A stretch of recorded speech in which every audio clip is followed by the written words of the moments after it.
everyone, this is Waylon Lewis. I'm about to go live with Ruth, Conscious Girlfriend Academy. We're going to talk about relationships and how simple and straightforward they always are and how easy they always are. We're going to talk about how the heck we can practice good, kind, wonderful, needed relationship skills. And we're also going to have a focus on LGBTQ dating. So I'm going to ask lots of questions around that. So if you're like me, you definitely need help in the relationship world. I think we all do, whether we're in one or not. Right now, I am not. Okay, we have a big list of, so the topic sharing. So we're going to discuss relationships. We're going to solve relationship 101. It'll be so easy. And then we're going to focus on LGBTQ relationship skills within that. Is that a good summation, Ruth? Yes, although I don't know that I can speak to LGBTQ completely, but my focus is on lesbian, women-loving women. Okay, thank you. Thank you for that, Claire. First of all, what do? You're a relationship coach? Is that what you would call it? Among many other things, I run an online academy which has become a global presence, actually, supporting lesbians, queer women, adjacent non-binary people, basically women and adjacent who love women or want to. Okay. And it is a unique space because, as you were saying, we all need help with relationships. Like relationships as a human thing are challenging. We want so much from them and we give so much to them, and they are so delicate and complex. And then if you add in the factor of two women together, first we have internalized homophobia, we have shame, we have all kinds of social stuff that gets in the way, we have oppression, and then we just have the nervous systems and the hormonal makeup of two women together. So, like the guy that said men are from Mars, women are from Venus, and that's a challenge that often people in male-female relationships have, is like the feeling that, oh, we're two different types of beings. I don't know whether you relate to that or not, but if we take that for whatever it's worth, then if you have two women together, it's like, okay, we're two beings from Venus. We're two beings that tend to be more emotional, to bond really deeply and quickly, but also to sometimes get really triggered. And we have this societal shame and oppression and, in many parts of the world, laws against us. Yep. And so it's all of the human challenges of relationship plus these particular spins. So if we begin by talking about the universal challenges, and then I would love if you're willing to go into some of the more specific challenges, which you've kind of hinted at. But, in the green room we were discussing, I was badly paraphrasing that quote. I couldn't remember it really, but about LGBTQ rights, trans rights, like we straight folks don't have our basic human rights being possibly taken away from us with every election. So I really honor like what you're saying with the internalized homophobia and the just the level of like not feeling like you have ground under your feet. Society it's shameful on the rest of us. I mean, it's so bad and unnecessary and unhelpful for all of us. It's ridiculous. But to take a few steps back, I don't really think about the Mars-Venus thing as like the challenge. For me, it's really just like, even with my best friends, we're not intimate, physically or emotionally on the level as I am with my partners. But, there's communication is difficult. There's accountability. There's being fully honest. There's basic everyday communication. I'll be here. I'll be there. I'll do this. I'll do that. So do you have some tips just on a basic... Oh boy, my puppy is barking, which I don't like. So let's say that's like, let's use that. So in our relationship, our partner is doing something that irritates us, and we don't think it's helpful. How do we communicate that in a way that they can hear it and learn from it instead of just feeling like conflict? Yeah, that's such a great question. I think what I teach, I do have kind of like a five-step process. I have lots of five-step processes. Yeah. And I want to acknowledge both parts. Like human love is difficult, and we have these souls and we have these yearnings and these really big parts of us that can have big picture perspectives. And yet, when we are attached to another person or even to an animal, as you and I were talking about earlier, our attachment system makes it so that we need, you Right. know, and we feel urgent. And that tends to be stronger in romantic relationships, although, as you said, it can be in any relationship, Right. romantic and family relationships. And so part of what I teach is, first of all, about being able to ground down into ourselves. The five-step process I teach is called the SCORE process. And literally, the first step is step back into yourself. The second step is connect to yourself with compassion. And then the aperture starts widening. So then we can start getting open. We can start observing, okay, what is it that's coming up for me? And then, so that's S, C, and O. And then the R is, remember my responsibility for my own feelings. Also relinquish responsibility for your feelings, because this is where human beings get tangled a lot. And I think female relationships, two women together, we both tend to be like caretakers of each other. So I'm busy worrying about your feelings, you're busy worrying about mine. It gets really confusing and tangled. So if I can remember responsibility for my own feelings and let you have responsibility for yours, then the last step of the five-step process, the E, is empowered communication. And basically, until I've stepped back into myself, I can't have empowered communication, because I'll So be basically, communicating from the triggered, irritated kind of yeah, place. exactly. And I think that's why we all love, and I'm putting it in bunny quotes, even though that might be challenging for people, our dogs so much, or our pets, because we can mess all of that up again and again and again. And they may not like it, but they sort of forgive. They get, at least my dog, we had like a fight this morning because he did something awful. Oh, what did he do? Oh, he's like chewing up everyone's shoes and sunglasses and stuff. And then like 2 minutes later, we're, lollygagging on our way to go get coffee through the park. Like, Uh-huh.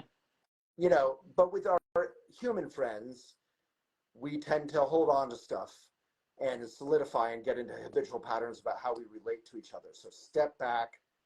What was the C? Step back, connect to Connect. ourselves with compassion. So you connect to like, ooh, I'm feeling like different things. I'm feeling like, hey, barking is not the healthy thing you want to be doing when you see something exciting. I'm feeling like, Or uh, I'm feeling irritated, and this is a hard experience for me, so I can just have right, compassion. Maybe I have a headache, or it's yeah, been a long day and I just want yeah, quiet, and whatever. Yeah, so I can have compassion for myself having that yeah, experience. And the stepping back into myself is also, so I stop telling stories about you. Like if we were to use this example, it's like, oh, Waylon should have trained his dog better. right, You know, yeah. Waylon doesn't respect me and my needs, whatever Waylon's stories I might stop nasty telling. puppy is barking at everybody. Yeah, Right, right. So when I step back into myself, temporarily, I'm narrowing my focus. So I'm just with me. So I stop having thoughts about you or your dog, um, or how it's always like this in relationships. I don't get my needs met, whatever it is. I step back into myself. I just have compassion for the experience I'm having right now. And really, when we do this, what we're doing is transferring from the part of our brain, the emotional center of the brain, the amygdala. And the amygdala is a wonderful part of the brain. We need it. It's fight or flight. We need to be able to fight or flee sometimes. And it's also the part with which we fall in love. It's the, juicy, gooey, emotional part, which we need. But when we start being in a conflict situation, it's not the part that can help us navigate. because it's still sticky gooey and it has like perfect. It has like meet cute romantic comedy expectations for all experiences with our loved one. I mean, so it's funny because I was telling you in the green room before, like I'm 49 now, I'm not married. I don't have kids. And I found something surprising. I'm running for city council, or about to be, in Boulder. And, I keep running into people being kind of judgmental about the fact that I'm not married. And I found that sort of surprising. And yeah, I don't even know what my point was. What was my point? Did they see it as a mark of stability or maturity or something? Or what is it that comes up for people? Yeah, I guess it's just some sort of, oh, I remember what my point was. But yeah, exactly. I think they say, oh, well, Waylon, like there's some old, is all in all three cases, it's been from someone in a much older generation. And I think Mm. it's some sense of like, Waylon, clearly something's wrong with Waylon, you know. Wow. And Wow. while I can't deny that various things are wrong with me, you know, um, I guess There are where I was things wrong with all of us. yeah, like, And right with where I all guess of where I was us. Yeah. going is I'm deeply grateful for your coming on, because it's actually like a life skill that we're not really taught in junior high or high school or whatever. Like communication, clear, open, accountable, kind, stepping back, feeling, opening, all this communication that is actually works and is helpful. We don't really learn except for by accident or from our parents, particularly, or our Right. partner, perhaps, Right. or books, I guess. But we don't. It's not taught to us. We can only learn it Right. experientially, and it's hard to learn on the job. There's a writer named Bell Hooks who I'm sure you know. She wrote this incredible book all about love. And she says this. She says we don't have schools of love. Mm. We just have Well, our we do, families, which thanks to you.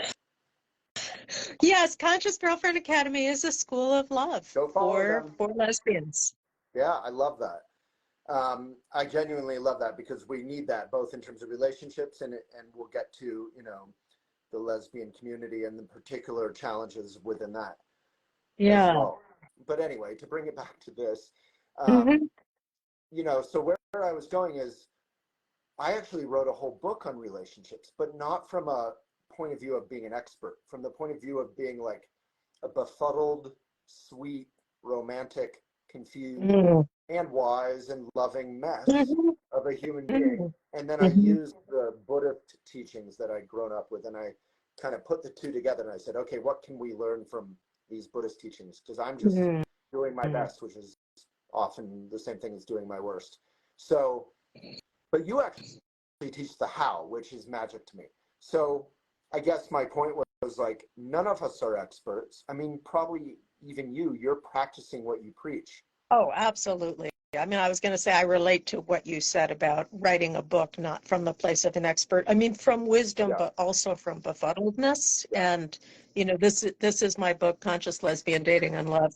Yay. And Hold that in up the again. book, Wait, we got to see that okay. more. Can you pull it back a little bit? Hmm. Wow, this is wonderful.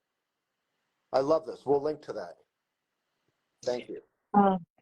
And in the book, I tell a lot of stories about things I've done wrong in relationships, and because the book came out at a certain period of time, it's not continually updated. But believe me, Yeah, if it were like being updated in real time, there are things I'm doing wrong in relationships all the time. right. And it is, I think part of why I am motivated and compelled by this topic is because it is this vast mystery that on one level, none of us will ever get right. We're not even here as human beings to get it Correct. right, right? Because that's not possible. And yet, on another level, I have in my life learned skills that make a huge difference in my experience. And So, when and as yeah, I'm sure you have, and so that's what I yeah. teach. Because when I think about who and how I was in relationships like 20 years ago, well, if I think about 2 years ago, I know a lot more now than I did then, Yeah. and hopefully 2 years from now, I'll be looking back at my present self and I'll know so much more. So let's go over a couple of those skills if you're willing. Um, Absolutely. the only skills I really understand, which are pretty crude, admittedly, are I have this sort of, I was brought up by a wonderful mom and in the Buddhist community. So I just kind of learned the skill of like communicate stuff. Like whatever's going on, don't suppress it. Don't scheme about how to say it. Just say it in a kind of messy, vulnerable way. And if you're both trying and being open, you'll get through almost anything. And I feel like it works, but it's a little like very open and just kind of trying. It's not like a neat skill. So what do you think of that? Is there a thing to improve around that? Well, in the lesbian community, there's this thing that lesbians may smile ruefully at this. Sometimes we get into these processing loops because if two women together have lots of feelings. I have lots of feelings just walking around by myself. I'm with a girlfriend. She has lots of feelings. We're sparking lots of feelings in each other, and we're each just communicating as they come up. There's only so many hours in a day. Right. Yeah. And sometimes that kind of communication, I think the really tricky thing is that when we're triggered, when we're in those amygdala states, like we were talking about earlier, the communication is often actually not helpful because, and I'll speak for myself, I often say in groups, how many people tend to blame others when something is not feeling right inside of me or in the relationship. And then I'll also ask for a show of hands, how many people tend to blame themselves? And, some people raise their hands. And I honestly like try to be like a judge, not in a bad sense, but like, okay, usually it's both. And here's where I can be better or be accountable. And here's where I found this confusing or not thoughtful or what, like I try to be fair from an honest point of view. And it's not that it's always correct, but I really believe in accountability. But I relate a lot to what you're saying in terms of like, you can't just communicate all the time. There needs to be some sense of. Right. And the place, literally the part of the brain that we're communicating, that we're in when we're communicating makes a big difference because the part of you that's trying to be fair and, look big picture, that's a prefrontal cortex function. And when you are and when you're not too triggered, you can access that. All of us can. For any of us, there comes a point where, the point where people start in arguing, saying things like, you never blah, blah, blah, or you always blah, blah, blah, or, that's when we say things like that, or even when we think or feel things like that, it's a sign that we are not in that prefrontal cortex. We literally lose access to that part of our brain because of this thing called the amygdala hijack. And that's when you feel all like adrenalized and kind of like fight or flight. Yeah, and it feels urgent. And this is because of the nature of attachment that literally when we're in a romantic relationship or with our families, often this happens too. I mean, that's the original template. But in a romantic relationship, my brain literally changes so that I start to perceive my partner as a part of myself. This is natural. This is normal. This is what happens when we bond. Right. But it's also catastrophic in some ways because if I perceive her as a part of myself and she's doing something that bugs me, it can feel intolerable. Like I lose the space to just let her be her that I tend to have much more with my friends. And meanwhile, she's losing the space to just let me be me. And, so this is where, I mean, communication is really important, but a lot of what I teach is also how to down-regulate our nervous systems and how to make conscious choices about what we communicate when. I agree with you that the overthinking or the stuffing it can be a problem, but the over communicating and the communicating from a triggered place can also be a really big problem that I see. And perhaps especially between women. Right. Yeah, I certainly am guilty of like over communicating in an attempt to like, especially if I'm with a partner who doesn't enjoy communicating or doesn't feel comfortable being open. I almost try to like communicate for the whole situation, but that doesn't work.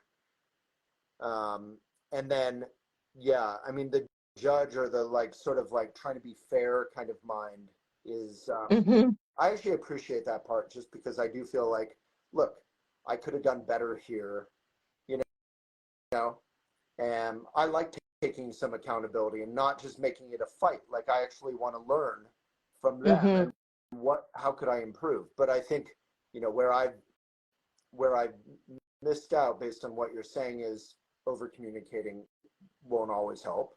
I kind of already Mm-hmm. knew that because I've seen it not help. And then how do you down regulate, as you were saying, like breath Right. together with your partner or? Really depends on the person. It's so interesting to hear you say sometimes you're over communicating and you're with somebody else that can tolerate less or wants less. Because some of us have attachment systems where when we get anxious, the thing we want to do more than anything is connect with the other person. Right. And some of us have attachment systems where when we're anxious, like I just need to go off by Yeah. myself for a while and center myself. 100%. You are saying it exactly.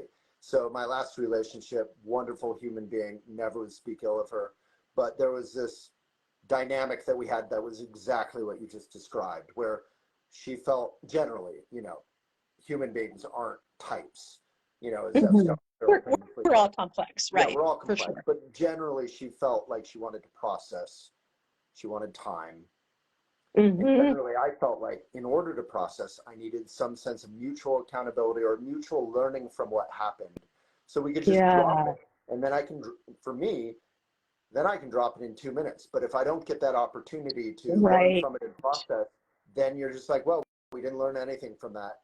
And we're just going to do it again. So for me, it Mhm. felt like I have to communicate. But that didn't work for her. And do you think she thought that she would process on her own and then you could come back and harvest the lessons, but that the sense of timing was different, or she just would get overwhelmed and she needed not to revisit it at all? Or, I Well, mean, I we think don't have to, we're talking about kind of archetypes here, so this doesn't have yeah. to be all about your So none ex, of this but is picking on her because I was mutually, it was a mutual dynamic. So I think for her, yeah, she was a little uncomfortable with that sort of raw, open communication, right, much right. more comfortable sitting on it and kind of processing. And then she Yeah. had this feeling like, and she would say this, like, I will come back to this when I've processed it. But for me, Uh-huh. like, we never came back to it. It was a Yeah, bit of yeah. because then it's like a week or two later and it's like, it just, It's not live for you anymore. Uh-huh. well, and I would even then be willing to process it, but she wouldn't bring it up ever. So it was Mhm. like, well, are we really learning from this or are we just going to keep repeating it? That was sort of where I was. Right, But right. I think I also was like a little bit smothering her with like communication. Right, right. So this is the challenge, and I've been in both roles, so if you read about attachment, people talk about attachment styles. Mm, And there's the more anxious or the more identified with emotion person. Stan Tatkin calls that the wave. So it's like you're crashing on the shores of the other person, and the other person is the island, and they're the more, people call that avoidant. They're the more self-sufficient, self-reliant. I mm, just need to go off and center myself. mm, Um, but I really like the thinking of, there's a psychologist named Claire Rosserman who talks about it as attachment states rather than attachment styles. Because I know in different relationships, I've sometimes been in one position and I've sometimes been in the other position. right. But I think the real key is that whenever there's a polarization, as there almost always is, because even if we each have multiple capacities, when you're with one other person, you're going to likely tend to fall into one role and have the other person fall into the other role. That's really helpful because honestly, I've never fully related to the attachment style thing because I'm also like a bachelor, who at the end of a So you're long, also independent and self-reliant, and sure, yeah, sure, and we're all, to that F. Scott Fitzgerald point, none of us are exact types, right. but we can fall into we can have habitual patterns, we can have tendencies, but we can Hmm. have comfort, what we fall back into, right? I'm Hmm. asking you, I'm not, what do Yeah. I know? I mean, I think these aren't conscious decisions that we make. These are nervous system patterns that get activated in us. And that's the challenge, because if we can't arrest or, soothe the nervous system patterns, we just get in these grooves. And it's literally, I'm sure you've had this experience when your, tires are stuck in the mud or stuck in the snow, Yeah. and, you're trying to get out and you're digging yourself deeper. And that's what so often happens in relationships. So deregulating. Did you talk about that? Downregulating. Downregulating. So Yeah. did you say, how do we do that? Did I miss that? Well, it's an experiential process, but I would say in this moment, if you let yourself just step back into yourself, because we've been talking about your ex, and Right. we're each thinking about exes and challenges, and so if you let yourself for a minute, let them be out here, and you step back into yourself, so you get to just be you with you. Right. And connect, once you're stepping back into yourself, you with you, if you give yourself some compassion, like, shit, it's hard to be human. And these have been painful, confusing experiences. And so you usually, you can just notice if there's any shift that you feel in your nervous system. And it's really, in addition to compassion,